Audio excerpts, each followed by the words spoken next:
8장은 8장 12항 할 차례입니다. 8장 12항. 8장은 전체적으로 하나님이 세워주신 교회, 그리고 그 교회를 실천적으로 그러면 어떻게 말씀, 성례가 바르게 세워진 교회가 두 가지 표지를 가지고 교회라고 이렇게 소개를 했는데, 그러면 어떻게 해야 바른 설교를 할 수 있는가, 또 성도들도 어떻게 해야 바른 설교를 들을 수 있는가에 대한 고민. 모든 목사님들이 다 저마다 성경적 설교를 한다고 그러지만 그 설교를 하면서 어떤 분은 뭐 배꼽 빠지게 웃기는 그러한 웃기는 설교를 하기도 하고, 또 어떤 사람은 사회 정치적인 거를 지나치게 몰아가기도 하고, 여러 설교들이 있는데 또 교리적으로 틀린 그런 또 설교도 하기도 하고, 그랬을 때에 적어도 올바른 설교와 올바른 성례전이 진대가 되려면 기독교 2000년 동안 지켜온 이러한 공교회가 고백해온 사도신조로부터 웨스트민스터에 이르기까지 적어도 공적으로 통일된 성경의 고백, 그것을 우리가 교리라고 표현할 때 공통된 교리의 토대 위에서 설교하고 또 성도들도 성찬을 하는 겁니다. 그러니까 그 성찬에는 이미 권징이라고 하는 행위가 들어가는 겁니다. 누가 성찬에 참여할지, 성찬에 참여하지 못할지를 가려내야 됩니다.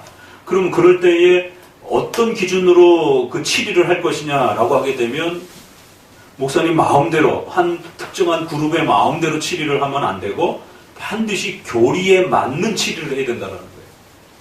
그러니까 역시 성찬의 이러한 치리적 행위도 성경적 교리의 토대에서, 교회가 고백해온 그 토대 위에서 치리를 해줘야 정당하고 객관성을 확보할 수 있다는 것이죠.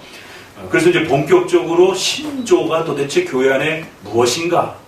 도대체 왜 교회는 사도신조, 또 사도신경이라고 하는 이러한 신조와 신경을 기본으로 신앙생활을 하는가? 그러니까 이제 오늘날의 바른 교회와 바르지 않는 교회를 우리가 뭘로 나누냐면 신조가 있는 교회와 신조가 없는 교회로 이렇게 나누면 됩니다. 거의 90%, 물론 신조가 없는 교회들 중에서도 간혹 이렇게 뭐 제대로 이렇게 하고 있는 교회가 있을 수는 없죠. 아예 없다고 할 수는 없지만, 그러나 거의 90% 이상이 사도신조를 고백하고 또 사도신조를 가르치고 또 그 사도신조에 입각하여 웨스트민스터 신앙 고백이든지 하이델베르그 요리문답이든지 이러한 신조를 부지런히 교회에서 가르치는 교회와 안 가르치는 교회, 이렇게 나눠줄 수 있다는 것이죠.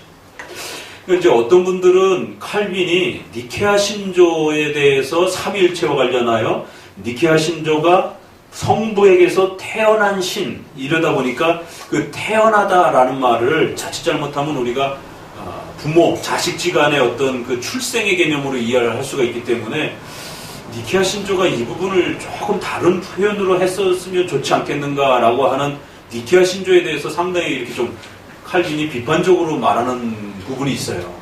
그렇다고 해서 칼빈이 니케아 신조 전체를 공격한 건 아닙니다. 그러니까 그 출생에 대한 좀 더 성부와 성자라고 했을 때 그 출생의 표현보다 더 좋은 표현이 없을까? 이제 사도신조는 그냥 하나님의 아들 이렇게만 되어 있지만 니케아 신조는 그 출생의 표현을 좀 더 세분화시켜서 이렇게 표현을 했단 말이에요. 그러니까 거기에 대한 어떤 더 좋은 표현이 없을까에 대한 어떤 그러한 그 고백이지, 니케아 신조가 잘못됐으니까 우리는 사용하지 말아야 된다, 이런 차원은 아니라는 것이. 그래서 칼빈은 성경을 중심으로 해서 성경을 가르쳤지 칼빈은 신조를 강조하지 않았다.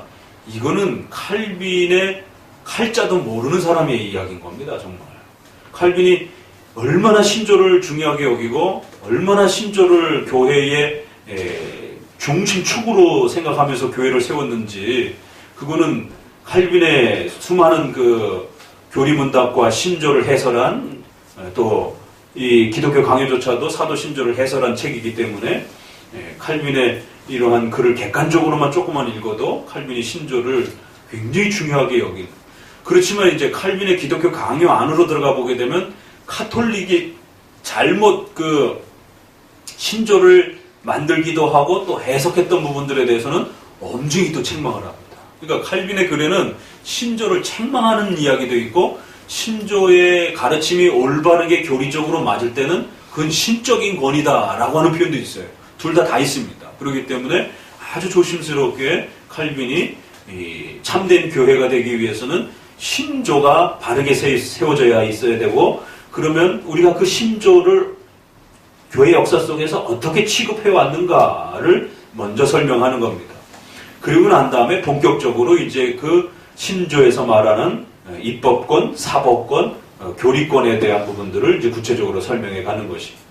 그러면서 이제 앞부분에는 그거를 신조를 만들어가는 과정 속에서 카톨릭은 교황과 신부들, 특별히 교황한 개인이 그러한 교리와 법령을 혼자서 정할 수 있다라고 하는 쪽으로 지나치게 율법주의적으로 끌고 간 것이고, 그런데 칼빈은 로마 카톨릭이 더 큰 적이었기 때문에 기독교 강요에서는 사실 카톨릭만큼 제세례파에 대해서 많이 비판하진 않아요.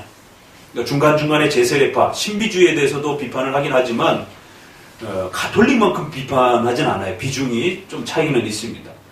그러나 1536년에 초판이 나오잖아요. 1534년에 칼빈의 유명한 첫 논문이 있습니다. 그러니까 칼빈의 그 일반적 첫 논문은 32년인가 3년에 세네카 관용론 주석이라 해서 로마 시대 때 왕은 너무 포악스러우면 안 된다. 관용을 가지고 백성들을 통치해야 된다라고 하는 이 유명한 국가론에 대해서 씁니다. 그래서 로마 시대 때 그 유명한 철학자였던 세네카가 관용을 베풀어야 된다라고 썼던 그 내용을 주석해 준 거예요. 그 책이 너무 어려워가지고. 그래서 처음 쓴 글은 그거였지만 그게 이제 나중에 사실은 칼빈의 국가론에 상당히 이렇게 영향력으로 들어옵니다. 그래서 칼빈의 첫 논문인 그 세네카의 관용론도 우리 성도들이 기회가 되면 한번 읽어볼 필요가 있어요. 그 다음에 기독교 입장으로 쓴 최초의 논문이 영혼 수면설이라고 하는 책이에요. 그러니까 영혼 수면설을 비판하는 글이에요. 사람이 죽으면 어떻게 될까? 영혼이 없어진다는 사람이 있어요. 불교에서는 사람이 죽으면 어떻게 될까? 어떻게 얘기하죠, 이분님? 불교에서 사람이 죽으면 어디로 간다 그래요? 착한 일을 많이 하면 사람으로 태어나고 나쁜 일을 하면 업보다 그러잖아요. 그래서 그거를 짐승으로 태어난다든가 계속 돌고 도는 것이에요. 그래서 이제 우리가 김태희 남편 될 사람한테 전생에 나라를 구했다라고 이렇게 미인을 이렇게 얻으면 우스갯소리로 저 사람이 전생에 나라를 구했나 이제 이러면서 착한 일을 많이 하면 그런 또 다음 생에 더 귀한 인물로 태어나고 나쁜 일을 하면 짐승이나 이런 다른 걸로 태어난다라고 하는 이러한 영혼은 어디로 가는 게 아니라 천국과 지옥으로 가는 게 아니라 돌고 돈다는 거예요. 계속 빽빽빽빽 돈다는 거예요. 그런데 또 어떤 사람은 영혼은 사람이 죽으면 아무것도 기억 못하고 그냥 없어진다는 거예요. 그 불타서 없어진다고 그래요. 그 의식도 없고 아무도 알아보지도 못하고 그냥 육체가 죽으면 필름이 딱 끊기듯이 영혼이 사라진다 그러는 거지. 그 영혼 멸절설. 또 그렇게까지 말하기는 조금 과격하니까 영혼이 잔다 그래요. 그래서 몸이 시체가 썩는 것처럼 그 영혼이 있긴 있는데 영혼이 뭘 활동을 하고 알아듣고 알아보고 이러는 게 아니라 자는 거예요. 그냥 의식이 없어요. 그냥 부활 때까지 영혼은 자는 거예요. 그래서 칼빈이 이제 사람이 죽고 난 다음에 어떻게 되는가? 그러니까 칼빈의 유명한 종말론에 대한 논문입니다. 그러니까 칼빈이 종말론을 안 썼죠. 계시록에 대한 주석을 안 썼어요. 그래서 많은 사람들이 칼빈의 이 요한계시록에 대한 그 입장과 해설이 어떨까라는 이야기들을 많이 합니다. 안 보여. 저기 주영재 이쪽으로. 여기 목사님 성경 공부를 할 때는 설교도 그렇고 눈이 마주쳐야 돼. 눈으로 말을 하는 거기 때문에.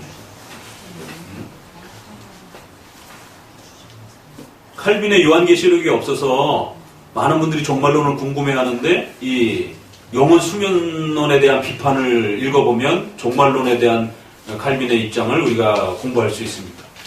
칼빈은 영혼은 죽으면, 사람이 죽으면 영혼이 없어지거나 뺑뺑 도는 것도 아니고 반드시 천국과 지옥으로 그 영혼이 나눠진다라고 이야기했고, 천국에 간 사람들은 앞에 예수님 믿고 천국 간 사람들 다 알아본다라고 그러죠. 아이고 어서와 이러면서 반갑게 맞이하고, 누군지 다 알아보고, 부모인지 자식인지.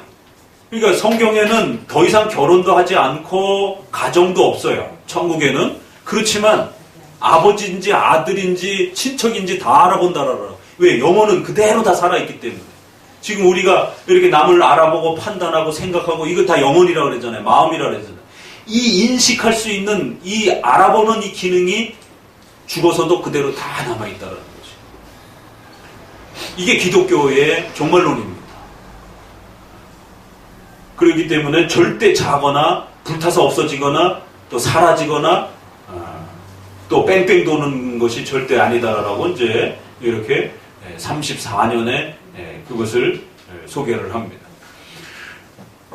칼빈의 이제 이러한 그 글들이 앞부분에서 이제 강요 전에 이제 이렇게 쏟아져 나오는데, 우리가 이 영혼 수면서를 누가 주장했느냐면 제세례파가 주장을 했다. 그래서 칼빈이 글을 쓰자마자 신비주의자들, 기독교를 자꾸 막 환상 보고 경험을 하고 신비 체험하고 이런 주로 환상 체험을 하는 신비주의로 말하는 이걸 그 열광주의자들이라고 그래요. 그러니까 이러한 사람들에 대해서도 상당히 비판을 많이 했고 논문을 많이 썼습니다. 다만 기독교 강요에서는 교회론 부분이라든가 이런 데는 카톨릭이 훨씬 더 공격적인 그러한 대상이었기 때문에 그 카톨릭이 막강한 힘을 가지고 있었기 때문에 그 카톨릭으로부터 어떻게 우리가 개혁할 것인가에 대한 문제가 더 중요한 고백이다 보니까 카톨릭의 비판을 더 많이 하는 겁니다. 그러나 일반 논문에서는 제세례파, 신비주의에 대해서도 상당히 많이 이렇게 비판적인 글들을 쓰게 됩니다. 자, 그래서 우리는 둘 다 살펴봐야 돼요. 교회론에서는 한 사람이 감독, 한 사람이 왕처럼 모든 교회 조직을 통치하는 이러한 1인 정치 체제도 위험한 것이고, 교회 조직이 없이 그냥 전체 성도가 개인의 양심의 자유를 가지고 독립적으로 모든 일을 판단하는 이러한 성도 절대적 판단 형태도 조심하셔야 됩니다. 1인이 모든 통치를 결정하는 것도 위험하지만 성도 개인이 통치하는 것도 위험한 것입니다. 그러니까 자, 1인이 통치하는 거나 성도 개인이 결정하는 거나 각각 뭐예요? 각자가 결정을 하는 거죠. 그러니까 성도들이 많이 결정을 하는 거는 그래도 사람들이 많이 결정하는 거 아닙니까? 그렇지 않아요. 그러니까 우리가 투표를 해보고 이런 여러 가지 양심의 자유를 가지고 이렇게 투표와 어떤 선거와 이런 것들을 해보지만, 이번에 또 여론 조작이라든가 이런 것을 통해서도 보듯이 인류 역사는 직접 민주주의든 간접 민주주의든 간에 사람들이 모여서 어떤 회의를 해가지고 뭔가 이렇게 결정할 때 거기에 상당히 오류가 많이 발생될 수 있다는 것을 늘 많이 경험하고 역사를 통해서 깨닫게 됩니다. 그래서 한 개인이 중심이 돼서 결정을 하게 될 때는 그 개인들이 모여가지고 집단 이기주의 형태도 발생이 될 수도 있고, 여러 형태로 그 여론이 왜곡될 수도 있는, 그래갖고 그 소수가 자기들이 강력하게 사람들을 설득해가지고 마치 전체 의견인 것처럼 막 끌고 가기도 하고요. 이제 그런 일들이 비일비재하게 일어납니다. 그래서 항상 조심해야 되는 게 이런 독립적인 그러한 그 교회 정치와 판단과 이런 부분들을 조심해야 된다라는 게 이제 11장까지가 우리가 좀 더 보았던 거고요. 이 이야기가 이제 뒷부분 마지막까지가 그렇게 가는 겁니다. 감독 정치도 조심해야 되고, 담회 중심의 이런 장로 정치가 아닌 일반 회중 중심의 신자 개인 중심의 이러한 소위 말해서 민주주의 정치 형태의 스타일도 조심해야 된다라고 하면서 각각의 위험성들을 이렇게 소개를 했었습니다. 그래서 11번에 한 개인보다는 교회 전체에게 하나님이 은혜를 주신 것이 차이가 있다라는 것을 분명히 나도 인정하고, 또 더 완전하고 신자 개인에 비해서 이 교회 전체가 완전하고 풍부하게 받았다라는 것을 나도 부정하지 않는다. 그래서 교회의 은사에 있어서는 반드시 차등이 있을 수 있다라는 거예요. 평등하게 받지 않는다라는 말이 분명히 있다라는 겁니다. 그러니까 이제 한동안은 목사님을 교황처럼, 교주처럼 떠받들던 시절이 있었어요. 그러니까 그것도 문제죠. 그렇지만 지금은 목사님을 아무것도 아닌 것처럼 그렇게 생각하는 또 이런 풍토에 우리 한국교회가 살아가고 있습니다. 그냥 목사님이나 성도나 뭐 다 똑같지 뭐 이렇게 생각을 하는 거죠. 그건 또 옳은 생각인가 그러면? 모든 성도들이 똑같다라고 말할 때는 우리가 구원론에서 그렇게 말하는 겁니다. 만인제사장을. 그래서 남녀 차별 없이, 부자나 가난한 자 차별 없이 모두 다 예수님 믿을 수 있는 겁니다. 돈 많다고 해서 더 잘 예수님 믿는 것도 아니고 모두가 동등하게 예수님을 믿는 것이. 그러나 교회라고 하는 조직과 질서 안으로 들어오게 되면 하나님이 차등적 질서를 세워놓으셨다라는 것이. 그래서 필요한 사람에게 직분을 세우셔서 그 직분의 차등을 두었다라는 거예요. 그러니까 목사직과 장로직과 집사직은 분명히 차이가 있는 겁니다. 이것을 또 평등하다고 그래가지고 목사나 집사나 하나님 안에서 교회의 직분이 동일하다. 그러면서 목회자의 역할과 집사의 어떤 역할이 마치 같은 평등성을 가지고 이렇게 집행이 되는 것처럼. 그러니까 이제 회중교회를 표방하는 분들은 목사님도 성도도 집사님도 회의할 때 그냥 같은 수준으로서 성도로서 회의를 하는 거죠. 이게 이제 독립화적 회중교회 스타일인 것입니다. 그러나 장로교회는 목사님과 장로님에게 이 전체를 통치하고 다스리고 치리할 수 있는, 설교할 수 있는 설교가 뭡니까? 하나님의 말씀을 전하는 거예요. 그러니까 이제 우리 아까 이모님이 그 말씀을 제가 박수를 쳤던 것은 요즘 젊은 사람들은 그렇게 잘 생각 안 해요. 목사님 뭐 설교 그냥 뭐 시간 되면은 당연히 뭐 하는 거 아니에요? 뭐 대충 준비해갖고 하면 되는 거 아닙니까? 그러니까 성도들이 목회자가 설교하는 거를 너무 쉽게 생각하는 거예요. 나도 저 정도는 설교할 수 있어. 그러니까 그런 면에서는 우리 어르신 분들이 목사님의 그 설교를 대했던 그 자세들이 젊은 분들은 너무 그거 교주처럼 샤머니즘처럼 이렇게 대한다라고 공격하고 비판하지만 그렇지 않습니다. 그러니까 좋은 전통과 질서까지 너무 공격적으로 비판을 하면서 무너뜨려 버렸어요. 그러니까 저도 어려서 저희 할머님이 저희 집안에 그렇게 어른들이 다 29에 돌아가시다가 결국 전도를 받고 교회 나와야 산다고 그래서 아버님 때부터 교회를 그렇게 나가면서 정말 아버님이 50을 넘겨 사시고 저도 이제 50이 이렇게 넘어가고 29을 넘어가는 정말 교회 나와서 이렇게 살게 되는데 20대까지만 해도 저희 시골에서 농사를 지면 제일 처음에 햅쌀을 이렇게 제일 먼저 털어가지고 그걸 아주 잘 간직해뒀다가 그 주일에 옛날엔 돈이 없으니까 그렇게 해서 주일에 그렇게 해서 그 햅쌀을 가지고 목사님 드셔보세요.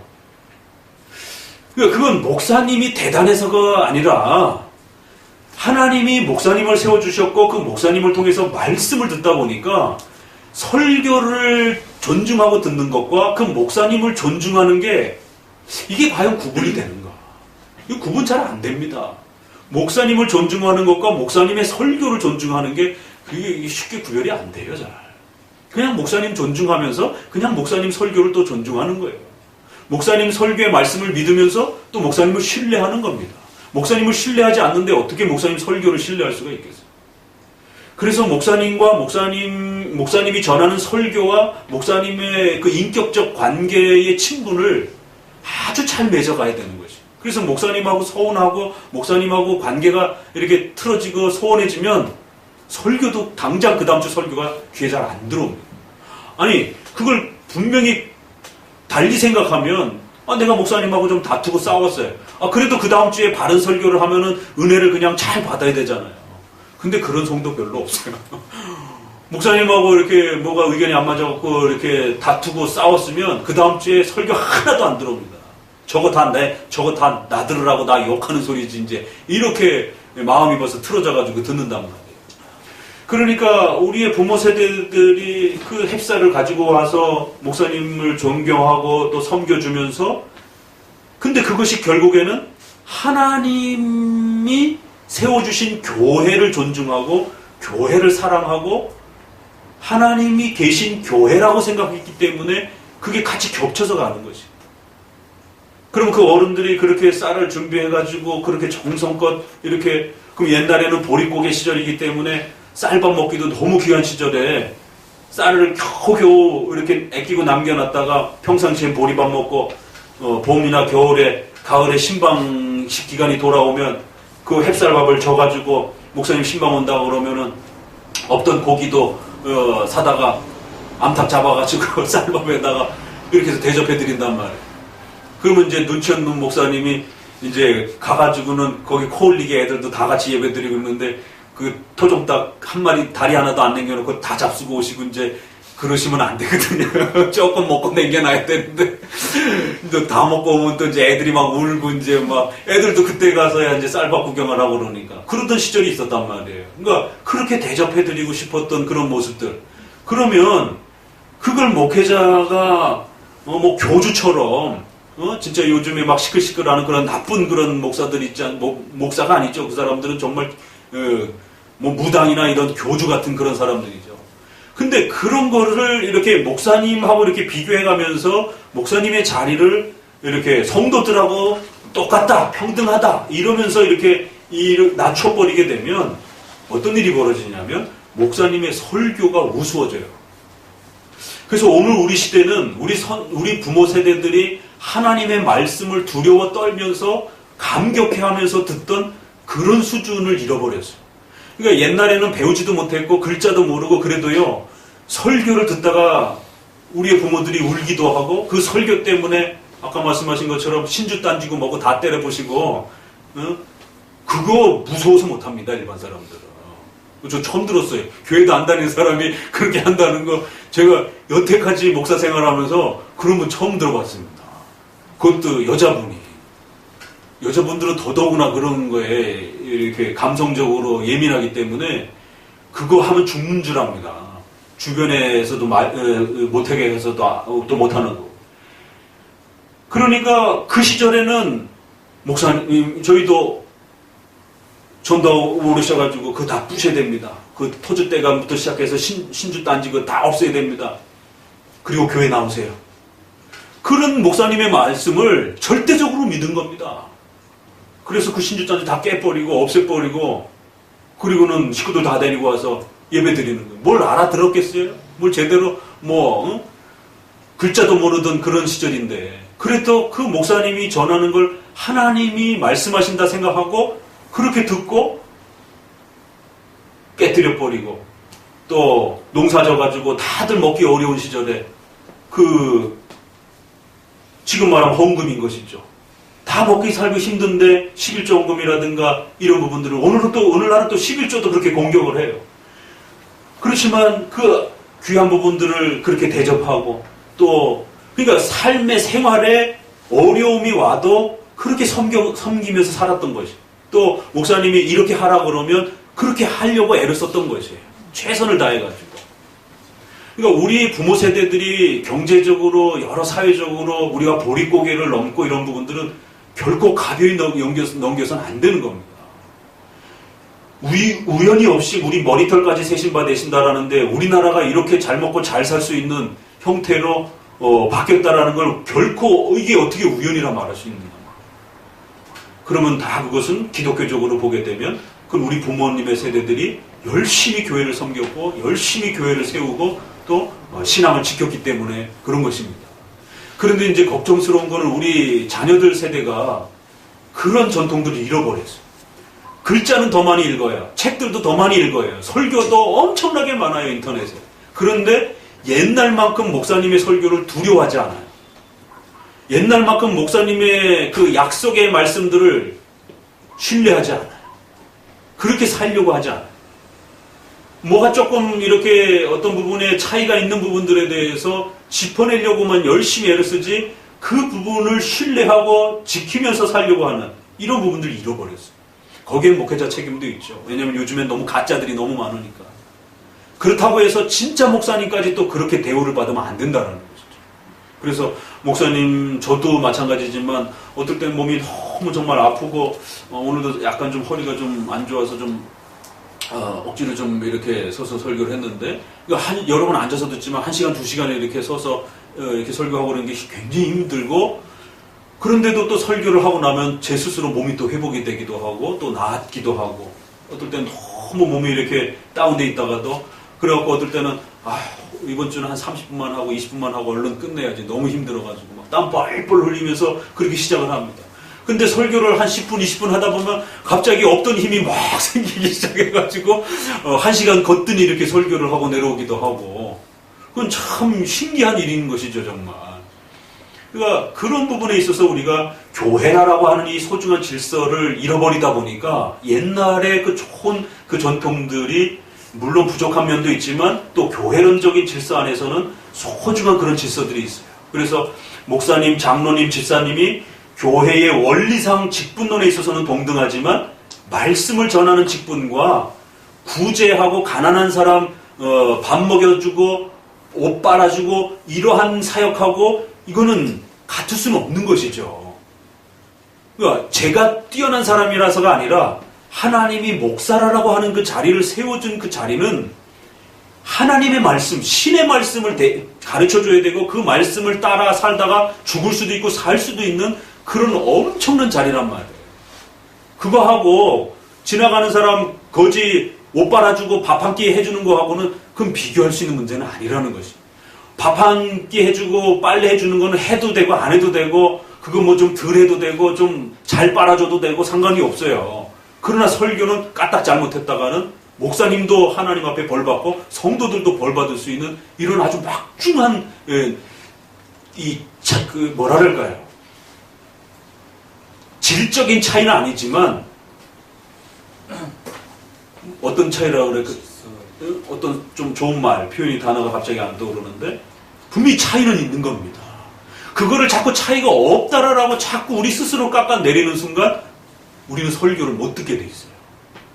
설교를 그냥 성경 공부 수준으로 생각하게 돼 있단 말이에요.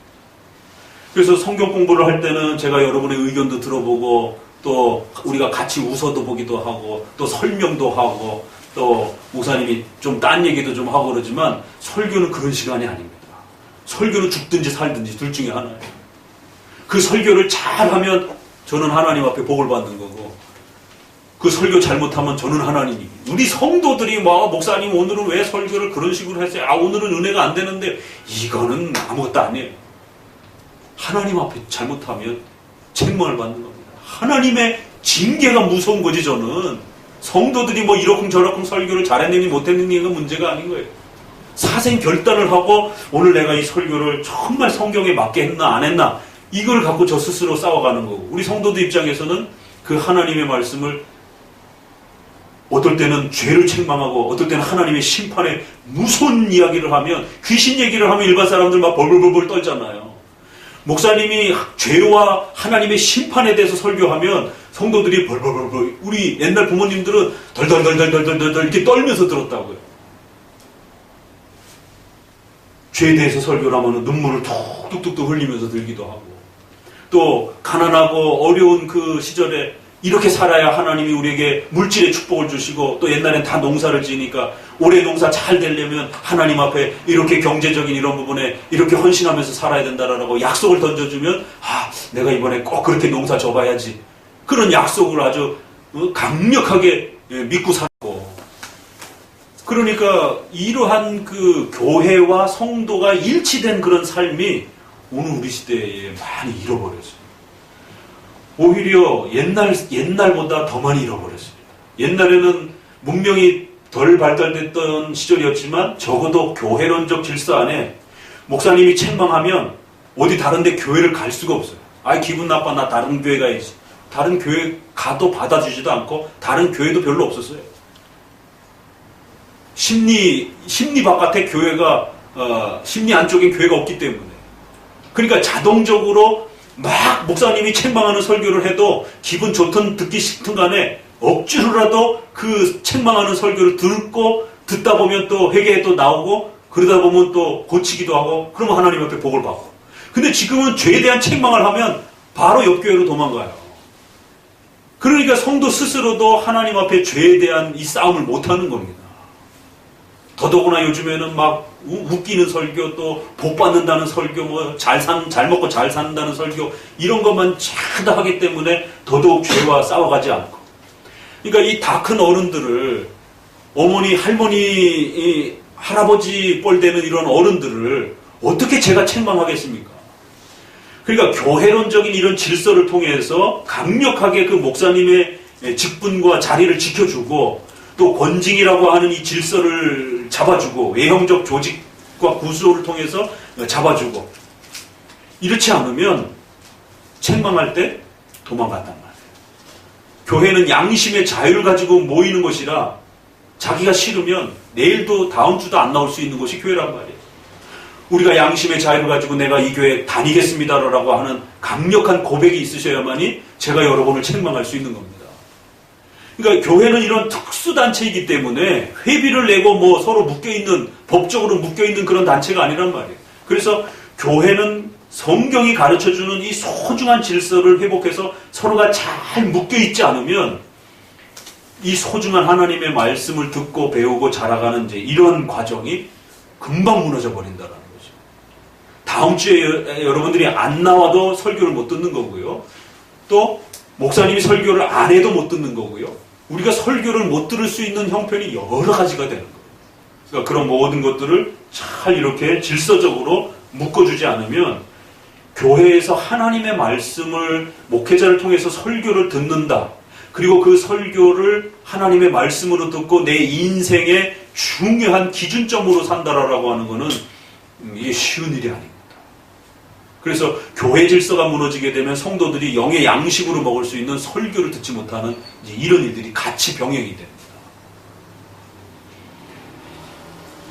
제가 예전에 전도사로 있던 그 시절에 젊은 부부가 애를 낳으려고 하는데 어느 날 갑자기 출산이 거의 임박해서 목사님 이번 주에 저기 출산합니다. 기도해 주세요. 그래요? 그래갖고는 기도해 주러 갔어요.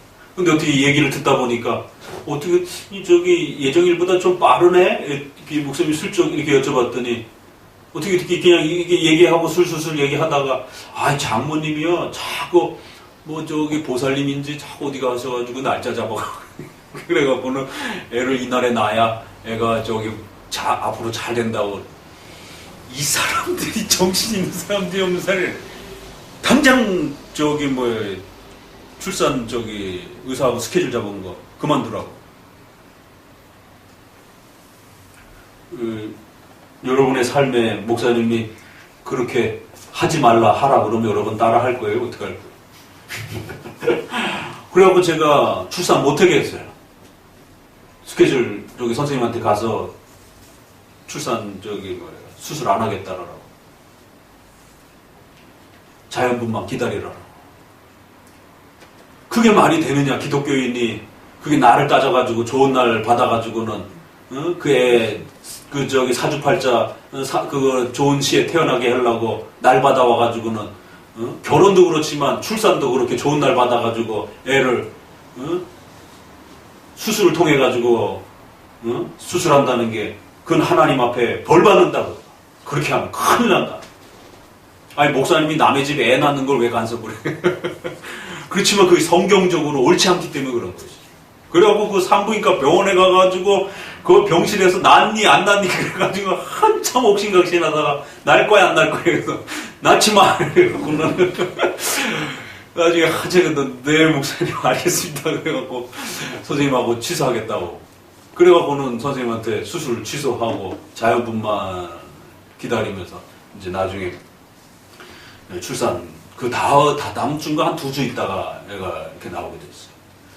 그러니까 출산, 결혼, 직장생활, 사업하는 거, 농사 짓는 거 이런 모든 부분들이 하나님의 말씀과 맞물려 있단 말이에요. 그래서 하나님의 말씀을 어기는 형태로 우리 성도들이 뭔가 삶을 결정을 하게 되면 큰일 납니다.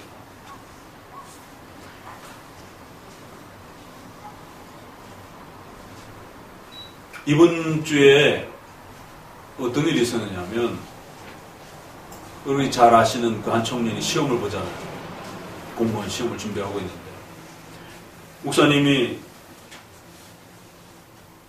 그런 권면을 했어요.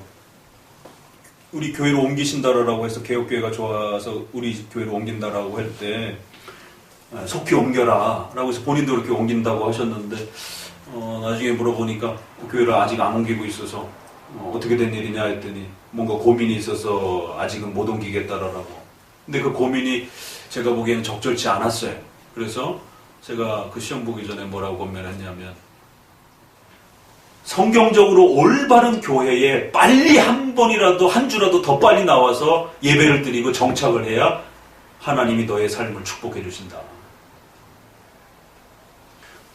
올바른 신앙의 선택을 하지 않고 하나님 앞에 도와달라고 그러면 하나님 도와주시겠느냐 안 도와주시겠느냐. 우리 장로교회가 옳다고 생각하면 이러한 예배와 이러한 교회 생활을 한 주라도 더 속히 결정을 하고 그 다음에 하나님께 도와달라고 해야 된다. 근데 자꾸 미루고 이렇게 미적하고 그러다가 때를 놓쳤어요.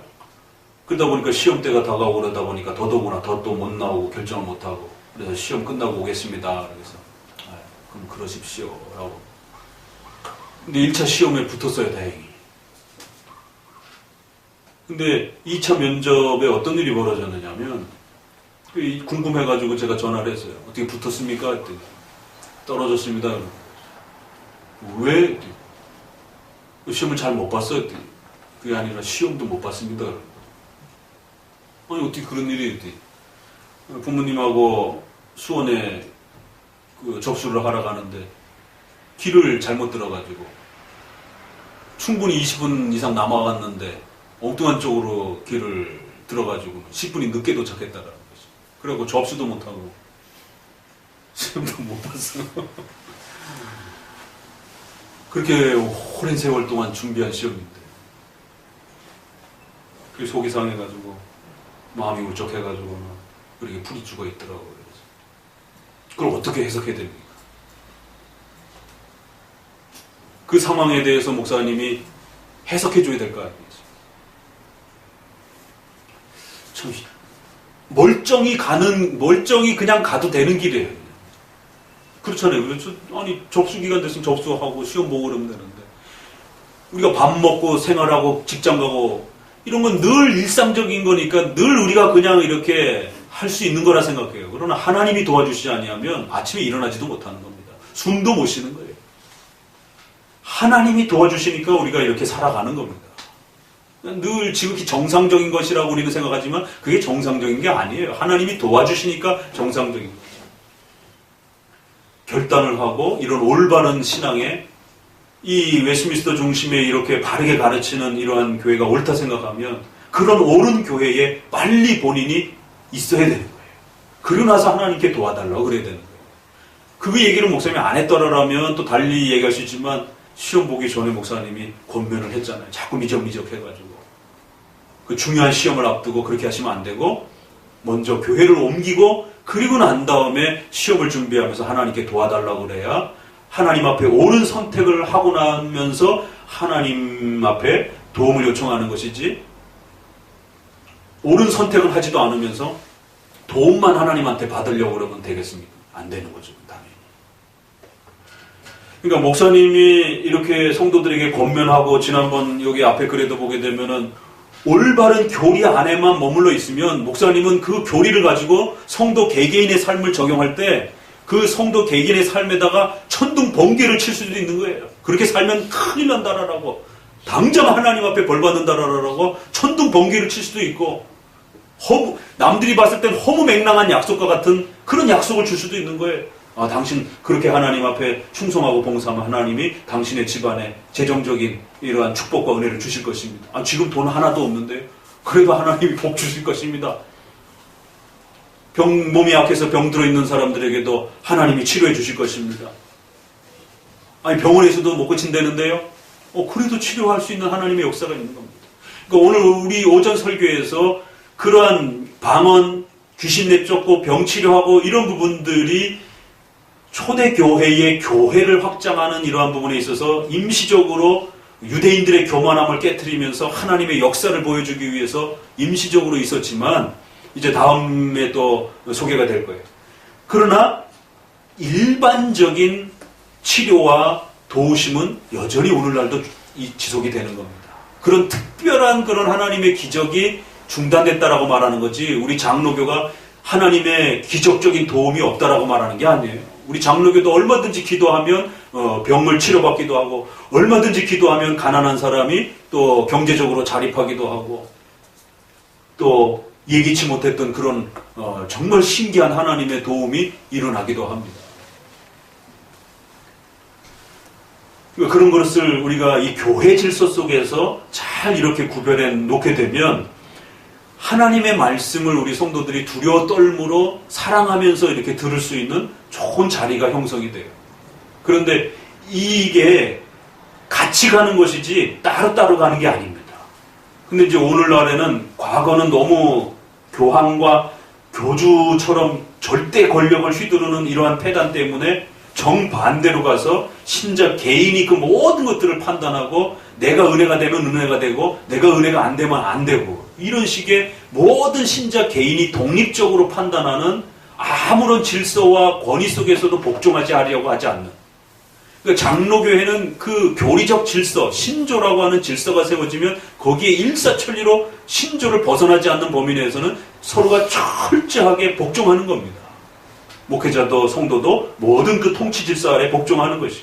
그러나 지금은 그런 복종과 질서들이 다 없어져 버리고 목회자도 자기 마음에 안 들면 안 따라하고 성도들도 자기 마음에 안 들면 안 따라하고 결국 그 모든 것이 그냥 자기가 개인적으로 판단하는 것이. 이게 이제 지금 우리 한국교회가 직면한 지금 아주 굉장히 심각한 상황입니다. 그러니까 사탄은 이쪽 방식으로도 성도들이 설교를 못 듣게 하고 이쪽 방식으로도 설교를 못 듣게 하는 것이. 자, 이런 부분에 대해서 칼빈이 마지막 당부를 이제 뒷부분에서 마무리 짓고 있는 겁니다. 자, 그런 내용이 이제 12장부터도 조금 더 마무리가 돼요. 그래서 몇 표현, 중요한 표현만 좀 읽어보도록 합니다. 그래서 다 조심하셔야 돼요. 로마 카톨릭적인 교회적 그 외형적 질서를 절대시하는 것도 위험하고 또 제세례파처럼 이런 교회적 질서가 필요 없다라고 주장하는 것도 또 우리가 조심해야 되는. 그러면 성경적인 장로교회는 도대체 어떤 형태인가? 자, 12항 첫 번째 줄을 읽어봅니다. 그러나 그들은 어느 한 성도에게 부분적으로 돌릴 수 있는 것이면 교회 자체에는 완전히 속한다고 항의할 것이다. 이러면서 로마 카톨릭 사람들은 한 개인이 모든 그 권력을 독점할 수 있는 것처럼 자꾸 이렇게 이야기하는데 그 첫 번째 단락 밑에서 셋째 줄 그러나부터 읽어봅니다. 그러나 주께서는 교회가 겸손하고 경건한 조심스러운 태도를 지니도록 하시기 위해서 필요하다고 생각하시는 이상은 교회에게 주시지 않는다. 그러니까 우리가 늘 조심해야 되는 것은 한 개인이, 한 목회자가 모든 성경의 진리를 다 가질 수 있다라고 이렇게 생각하는 거죠. 교황도 그게 문제인 겁니다. 근데 오늘날 개인 성도도 역시 그게 같은 이 함정에 빠져 있어요. 아까도 이제 자매하고 잠깐 이야기했지만 5만 명이라고 하는 엄청난 이러한 그 회원을 둔 인터넷상에 이러한 마치 평신도 이단 감별사처럼 활동하시는 이런 분들이 자기가 모든 이단들을 분석하고 모든 이단들에 대해서 상담하고 모든 신학들에 대해서 인터넷상에서 이렇게 이야기를 해줍니다. 그것도 성도들은 거기 가서 또 그런 이야기를 듣고. 이거 굉장히 무서운 일이에요. 어떻게 한 개인이 모든 교리를 분석하고 모든 이단들을 살펴볼 수가 있냔 말이에요. 그분이 무슨 뭐 신이에요? 이 땅에 이단들이 얼마나 많은데요. 한 이단 조사하는데도 얼마나 시간이 많이 필요한데요. 도대체 그분이 책을 얼마나 많이 봤다고. 그걸 의탁하는 성도들도 참 희한한 거예요. 이걸 할 수 없기 때문에 장로교회는 각 분야의 전문가들을 두는 거고 또 각 분야별로 분과를 둬가지고 오랜 세월 동안 연구해서 발표하면 또 거기에 혹시라도 실수가 있을까봐 전체 총회라고 하는 이단은 당연한 노예에서 결정하지 못하도록 한 겁니다. 왜? 그건 너무 범위가 작기 때문에. 그래서 더 많은 목사님들과 장로님들이 모여있는 전문가들이 더 많이 모인 곳에서 총회라고 하는 교단 최고회의에서 우리가 이단이라고 해야 될까 말아야 될까. 왜? 이단이라고 정죄하는 것은 그 한 사람을 죽이는, 사형시키는 겁니다. 영혼의 사형이에요. 교회에서는. 어떻게 한 개인이 사람을 죽이고 살리는 일을 갖다가 한 개인이 할 수 있다라고 생각하냔 말이에요.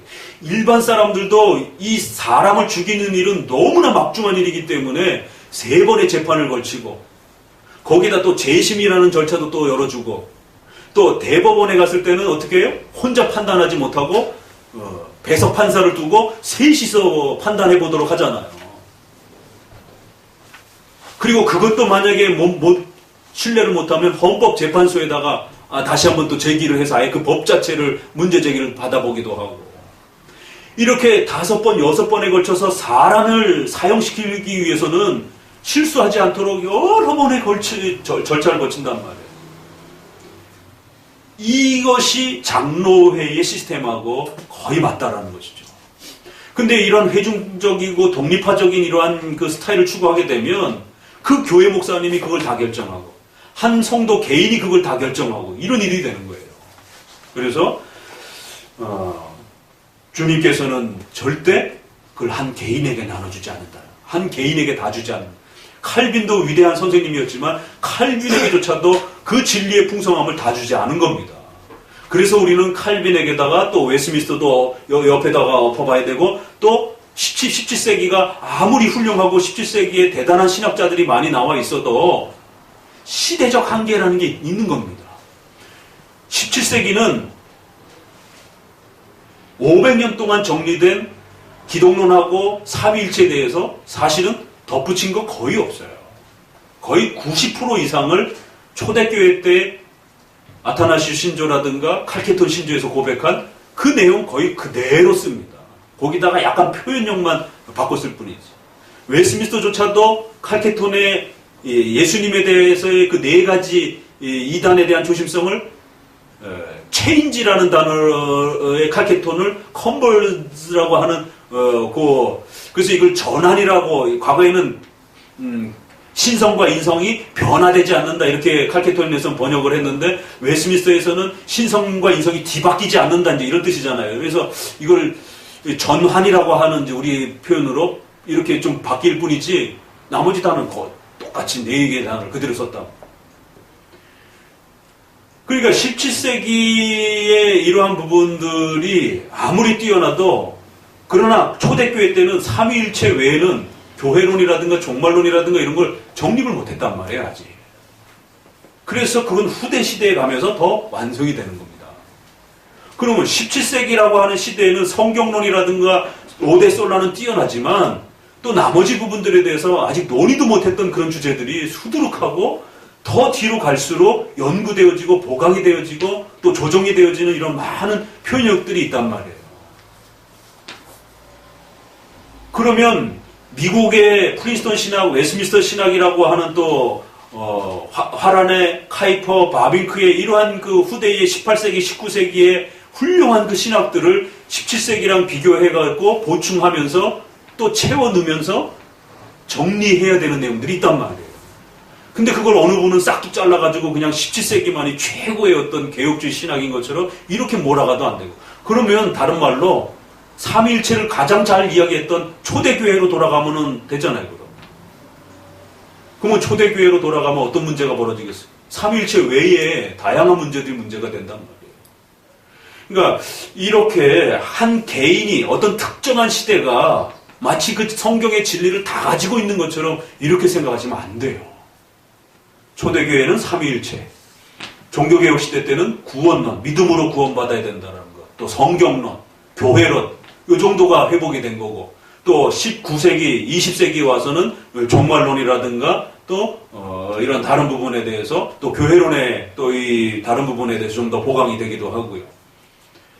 그러니까 이런 전체를 하나님의 섭리사적 안에서, 섭리의 통치 안에서 2000년사를 전체를 다 들여다봐야 되고, 오늘 우리 시대에 또 논의하지 못한 부분들이 다음 2100년에, 2200년에 가가지고 우리 후손들이 우리보다 더 훌륭한 또 그러한 성경의 이해를 가지고 좋은 교리들을 또 성경에서 또 보강해 나갈 수 있는 거란 말이에요.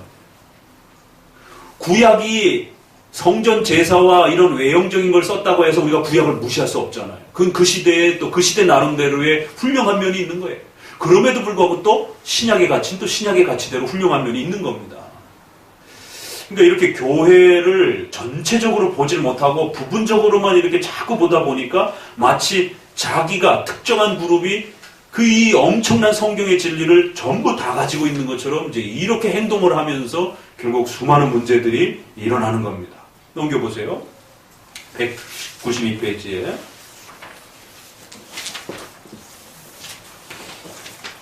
맨 아랫줄 밑에서 셋째 줄부터 읽어봅니다.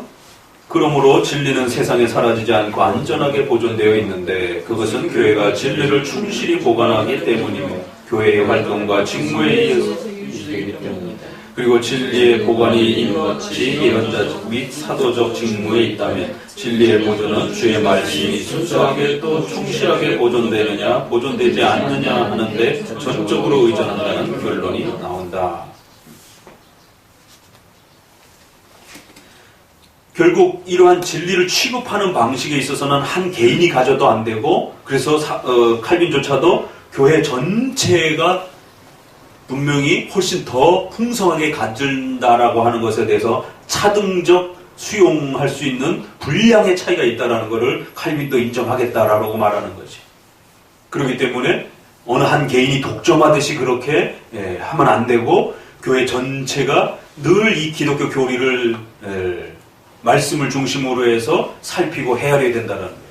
그래서 말씀이 끊임없이 잘 확인되어진다라면 그 말씀을 적용하고 살피는 그 교회적 질서는 권위를 갖게 된다는 겁니다. 그럼 이 권위는 단순한 권위가 아니라 신적 권위를 대행할 수 있는 그런 위치에 설 수 있다는 것이에요.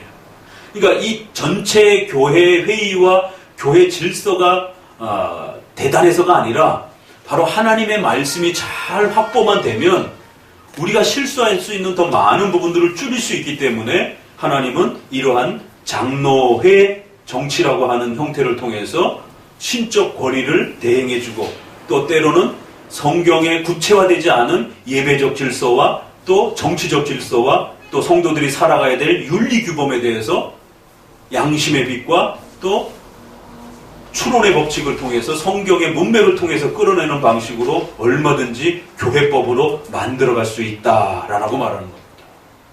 그리고 그렇게 교회법으로 정해지게 되면 그건 하나님의 법으로 생각하고 모두가 절대적으로 순종해야 된다는 거죠. 그래야 성도가 하나님의 말씀을 두려워하게 되고 하나님의 말씀을 바르게 갖게 된다는 겁니다. 이 질서가 무너지게 되면 여러분이 끊임없이 혼자 해석하는, 결국 자기만의 성경 해석이 돼버리는 거죠. 목사님이 아무리 설교를 해도 안 듣습니다. 그 설교 내가 다 판단해가지고 내가 옳다고 생각하는 부분만 가져가는 것이에요.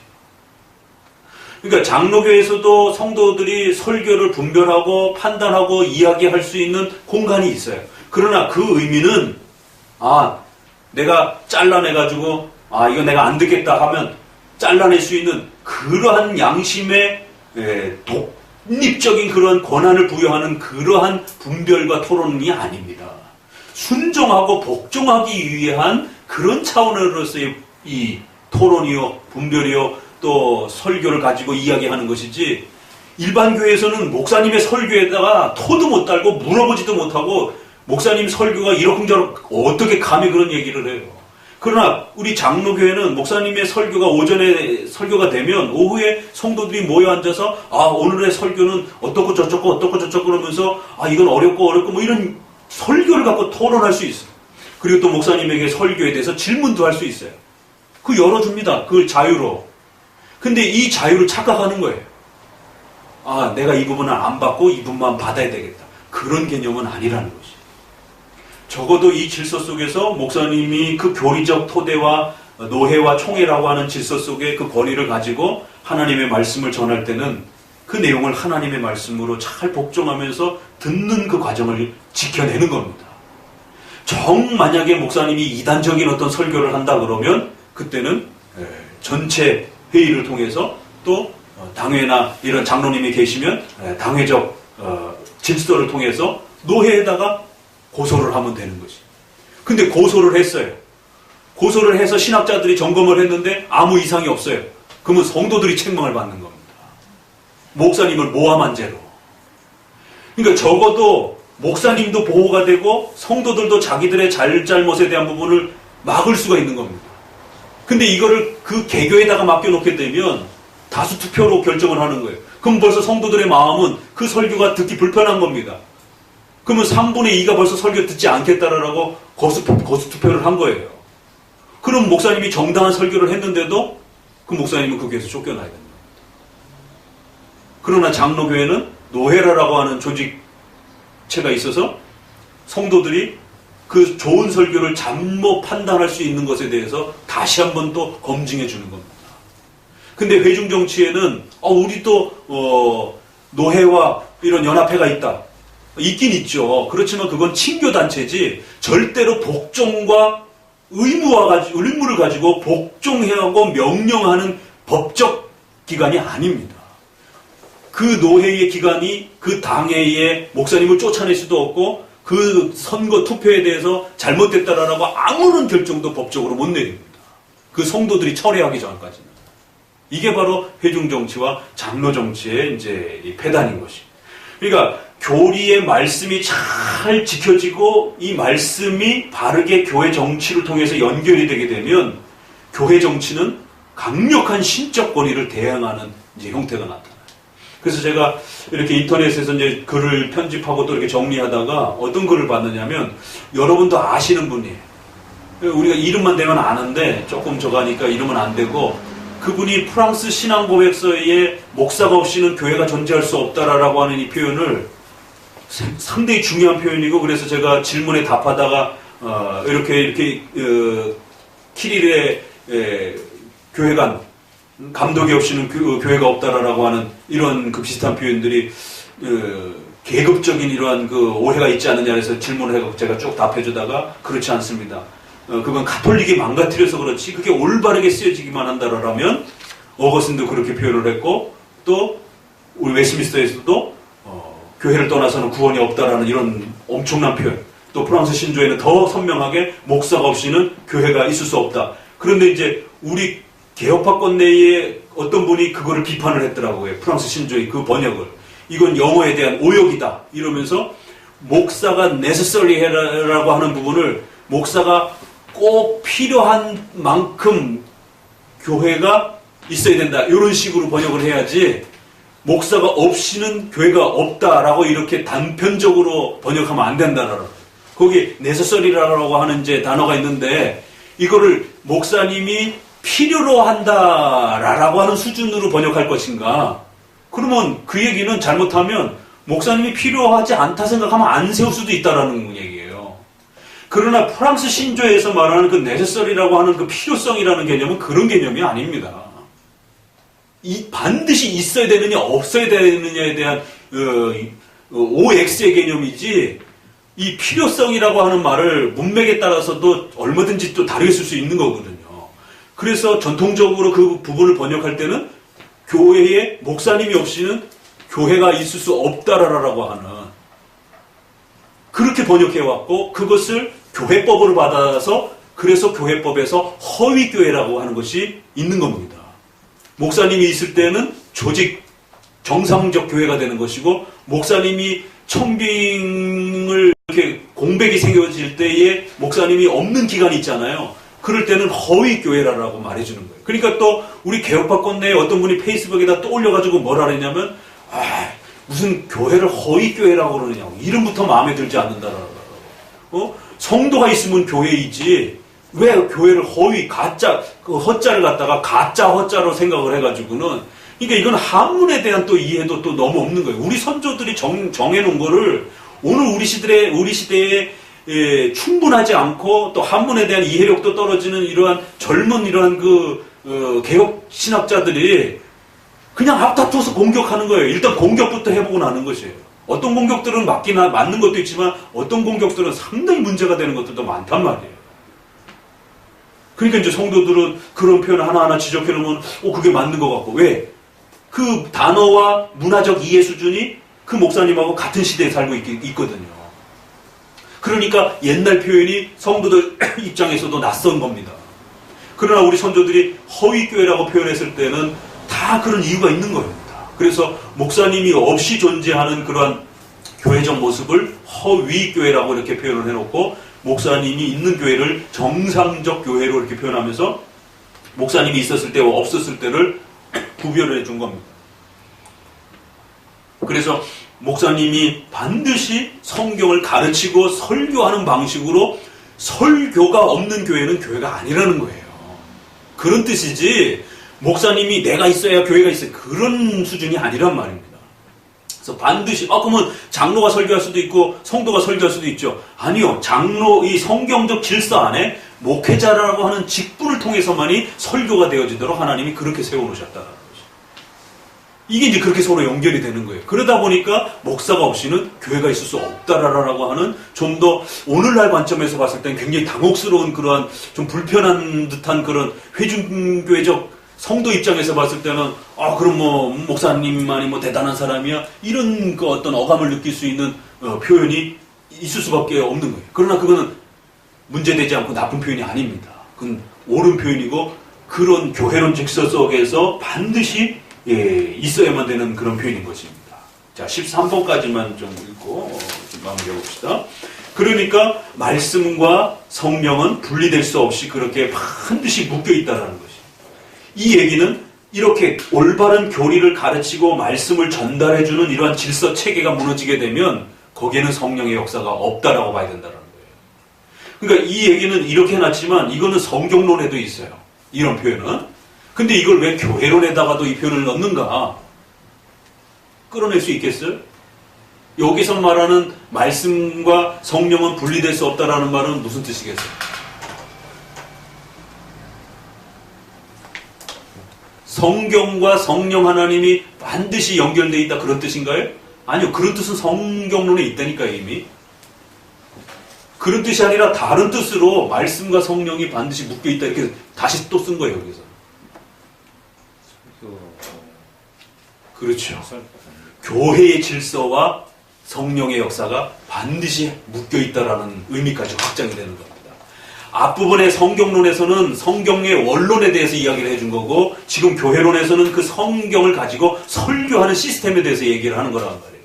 그러니까 그 말씀을 가르치고 소개하는 그러한 질서 체계가 없이는 성령의 역사가 없다라는 거예요. 물론 선교지에서 이러한 그 열악한 상황에서 특수한 상황에서도 있는 것도 있죠. 그러나 지금 말하는 건 보편적인 교회의 상황을 말하는 겁니다.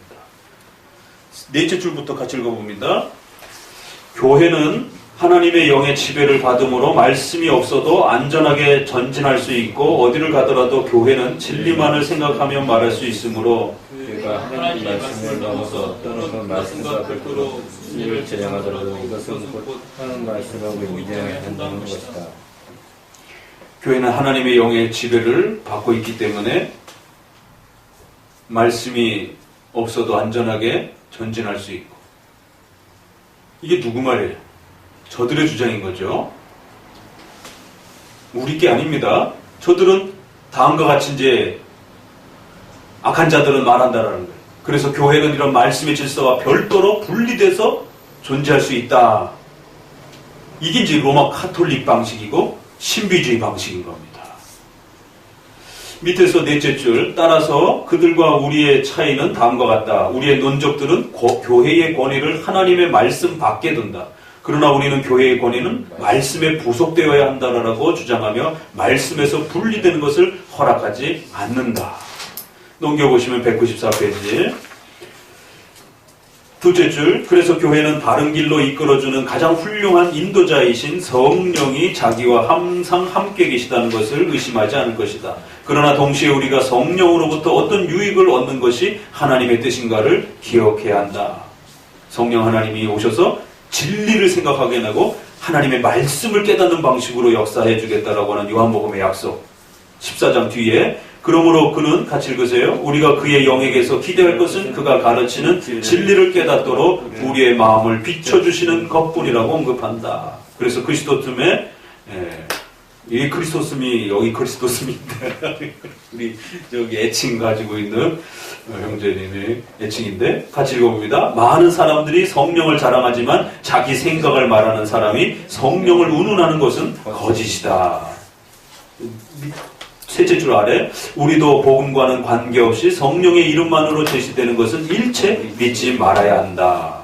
그러니까 교황도 성경 없이 자기가 성령의 인도하심을 받고 그렇게 한다고 그러는 거고, 또 오늘날 독립화적인 이런 회중 중심의 이런 개인 중심의 신자의 양심의 자유를 지나치게 강조하는 사람들도, 또 신비주의자들도 결국 본인 스스로가 성령의 인도함을 받으면서 그렇게 판단한다라고 말하는 것이에요.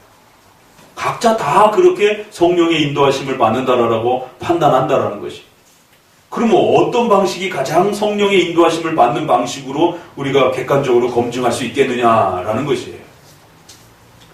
결국 성령은 복음의 완성이시다. 그래서 이런 말씀의 다스림과 이 말씀이 곡해되지 않는 그 질서를 잘 보존하는 방식 속에 성령의 역사가 일어난다는 것입니다. 두 번째 단락, 셋째 줄부터 읽어봅니다. 그러나 성령께서는 끊을 수 없는 유대로 하나님의 말씀에 결합되기를 원하시며 그리스도께서도 교회에 성령을 약속하실 때에 이 점을 확인하셨다. 이것은 확실한 사실이다. 주께서는 교회에 근신할 것을 명령하셨고 교회가 항상 이 신중한 태도를 계속하기를 원하신다. 밑에서 셋째 줄, 하나님과 성령이 주신 이 신성 불가침의 명령을 제거하기 위해 우리의 원수들은 말씀과는 별도로 성령이 교회를 지배하시는 것 같이 말한다. 그러니까 결국 오늘 우리 시대는 각자 다 성령이 인도하신다라고 하면서 싸우는 겁니다. 우리도 마찬가지고. 그럼 그럴 때 누가 더 가장 안전하게 성경이 바르게 해석되어질 수 있는 이 질서를 갖출 수 있겠는가? 결국 교황적 시스템과 제세례파는 성경 없이 성령의 인도하심을 말하니까 문제가 되는 것이고, 또 회중파적인 신자의 그런 양심의 자유로 또 끌고 가는 이런 또 형태에 있어서는 성경은 그분들은 갖고 있어요. 그래서 우리가 교회론 외에 나머지 부분들은 또 존중해 주는 겁니다, 서로. 그렇지만 교회론으로 들어오게 되면 각자가 성경을 해석을 하기 때문에 성경은 들고 있지만 성경 해석을 틀리게 한단 말이에요. 이걸 어떻게 막을 거냐라는 거예요. 이건 아무도 못 막습니다. 그 개별 교회의 목사님의 설교가 틀릴 수도 있는 것이고 그 성도들의 성경 해석도 틀릴 수도 있는 겁니다. 그러면 그 잘못 해석하고 잘못 설교한 거를 누군가는 잡아줘야 되는데 아무도 잡아줄 수가 없어요. 그럼 이거 어떻게 해결하냔 말이에요. 이 딜레마를 회중교회에 있는 분들은 빨리 깨달아야 됩니다. 이걸 속히 깨닫지 못하면 정통 장로교회의 이 시스템에 대한 거부감들이 끊임없이 있게 돼요. 참 신기한 거는요, 제가 저기 충청도에 계신 그분이 장로교회에서 신학교 생활을 하셨고 장로교 신앙을 저희 교회에서 배웠고 그렇게 내려가신 분이에요. 근데 시골에 장로교회가 없다 보니까 회중교회를 표방하는 개혁교회를 소개해드렸어요. 가서 잘 적응하잖아요, 어찌됐든. 근데 독립파 쪽에 회중파 교회를 다니던 분들은 장로교회 와서 신앙생활을 못합니다. 저희 교회가 20년 됐는데 회중교회에 다니던 분들이 가끔 오십니다. 단 한 분도 종착 못해요. 그걸 저보고 책임지라고 그러면 어쩔 수 없지만, 이건 이제 우리 지금 오신 우리 다른 분들, 자매님도 그렇고, 형제님도 그렇고, 그나마 그래도 장로교에서 다니던 분들이지, 일반 회중교회 부분들은 아니에요. 그건 참 희한한 거죠. 그러니까 이제 우리, 형제님의 가족도 그렇고 자매님도 그렇고 아직은 회중교회의 그 내용에 깊이 배우고 발 들여놓은 건 아니에요. 이렇게 경험하셨던 분들의 오래도록 거기에서 훈련되었다라면 이런 시스템과 이런 설교와 이런 분위기를 못 견디십니다. 그런데 회중교회에서 훈련받았던 게 아니고 잠시 회중교회를 이렇게 다녔던 정도이기 때문에 이런 그 회중교회 스타일과 내용에 대해서 깊이 이렇게 이 신앙의 인식구조에 물들어 있는 건 아니에요. 그냥 맛만 본 거죠. 그러니까 이렇게 적응하고 계시는 것이지 일반 분들은 2달, 아니 1달도 못 버티더라고요. 너무 희한하더라고요. 그래서 제가 그랬어요. 아니 우리 그 교리가 삼위일체가 틀립니까? 기독론이 틀립니까? 교리 부분에서는 다 똑같은데 왜 적응을 못 하십니까? 교회는 부분에서만 좀 이렇게 차이가 나는데 교회가 없으면 저희 교회라도 이런 정통 장로교회가 성남에서 정통 장로교회는 저희 하나, 그 다음에 독립파교회 하나, 이게 둘이 있어요. 그런데 그러면 저희 교회 빼놓고 여기서 오신 분이 있거든요. 요 가까이서 거기 문제가 발생이 돼가지고 그러면은 성남에서 갈 데가 어디 있습니까? 근데도 못 오시는 거예요. 아니 뭐 우리가 희한하게 교회를 운영합니까? 그게 왜 그러냐면 이렇게 무서운 겁니다. 성도 개인에게 양심의 자유를 줘서 모든 걸 판단하도록 이렇게 훈련했을 때는 교회의 모든 문제들에 대해서 이러쿵저러쿵 본인이 다 이야기를 하는 거예요.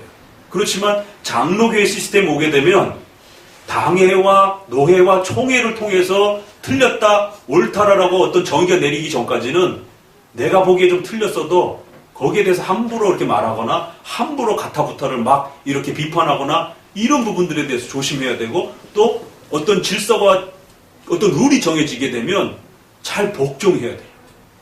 그게 싫은 겁니다. 그게 벌써 딱 오면 표가 확 나요.